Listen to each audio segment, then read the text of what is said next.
छठी में वो महापुरुष बता रहे थे कि जब ये राम नवमी शब्द हम सुनते हैं तो कहने लगे कि मुझे तो यही ध्यान आ रहा है कि ये राम नौ में है।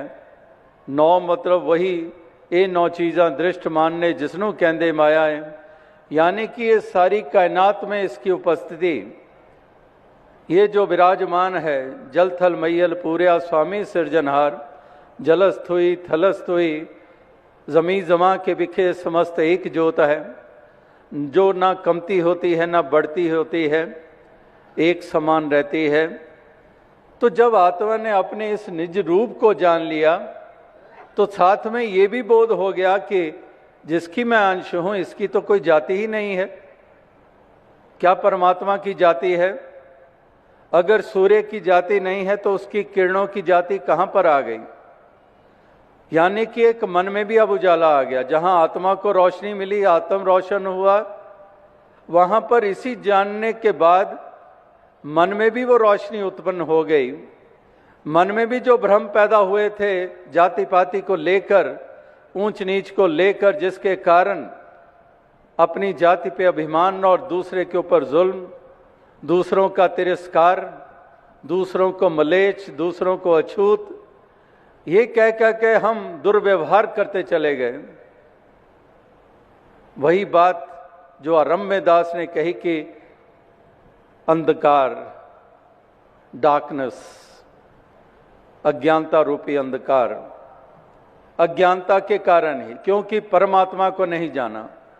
जिन्होंने जान लिया फिर जाति पाति पूछे नहीं कोई, हर को भजें सो हर का होई, फिर कोई वो सवाल नहीं रह जाते हैं।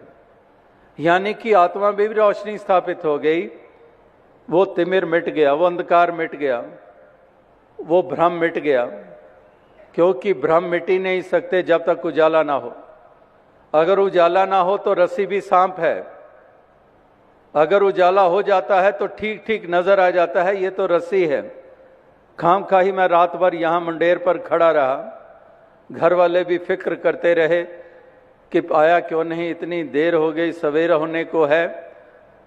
और जब सूर्य की पहली किरणें पड़ी और वही इंसान माथे पे हाथ मारता है कि इस पगडंडी पर रात भर खड़ा रहा कि ये सांप आगे सरके तो जाऊं, दाएं भी पानी बाएं भी पानी, और किरणें पड़ी सूर्य की तो देखता है तो रस्सी है।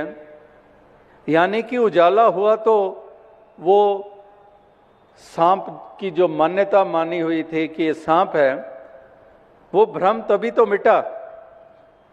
और भ्रम ने उसको बंधन में डाला हुआ था, बंधन में ही तो था। बेशक उसके पाँव में कोई बेड़ियां नहीं थी, कोई पाँव में जंजीर नहीं थी, कोई पाँव में रस्सी से बांधा नहीं हुआ था कि वो आगे नहीं जा पा रहा है, कोई रस्सी कोई जंजीर नहीं थी, लेकिन फिर भी बंधन में। और बंधन का कारण भ्रम, और भ्रम का कारण अंधकार।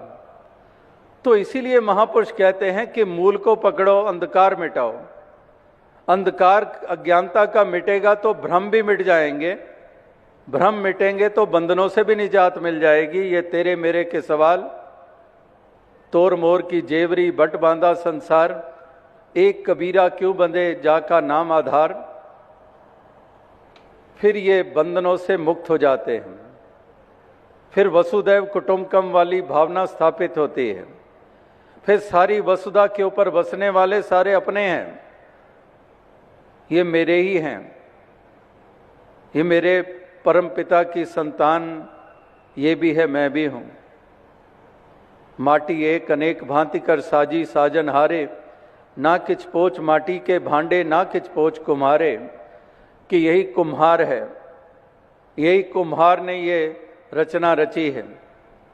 कुम्हार ने मिट्टी भी वही इस्तेमाल की है जो पांच तत्व हम कहते हैं कि पांच तत्व का पुतला है। पांच तत्व इसी मिट्टी का इस्तेमाल किया कुम्हार ने और नाना रूप उसको दे डाले। कुम्हार भी वही, मिट्टी भी वही, केवल आकृतियों में बदलाव। तो आकृतियों में बदलाव, हमारी संस्कृतियों में बदलाव,